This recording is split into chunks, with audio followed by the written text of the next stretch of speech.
Nápoje v plastových fľašiach a plechovkách zálohujeme od 1. januára 2022. Čo musia urobiť výrobcovia takýchto nápojov, aby boli ich výrobky zálohované v systéme?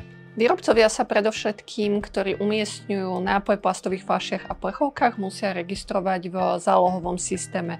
Najskôr teda požiadajú cez žiadosť o registráciu. Správca zálohového systému pripraví zmluvu, pošle ju danému výrobcovi, následne sa podpíše zmluva medzi správcom zálohového systému a konkrétnym výrobcom. Neskôr teda je možné registrovať, ako sa uzavrie zmluva, daný výrobok, ktorý chce výrobca uvádzať na slovenskom trhu. Tento výrobok je potrebné registrovať administratívne a zároveň aj fyzicky. Výrobca požiada v našom elektronickom systéme o registráciu nejakého konkrétneho produktu, ktorý sa uvádza na daný trh pod konkrétnym čiarovým kódom a súbežne s tým, ako registruje administratívne tento produkt, musí aj poslať vzorky, čiže konkrétne obaly prázdne, ktoré my posúdime.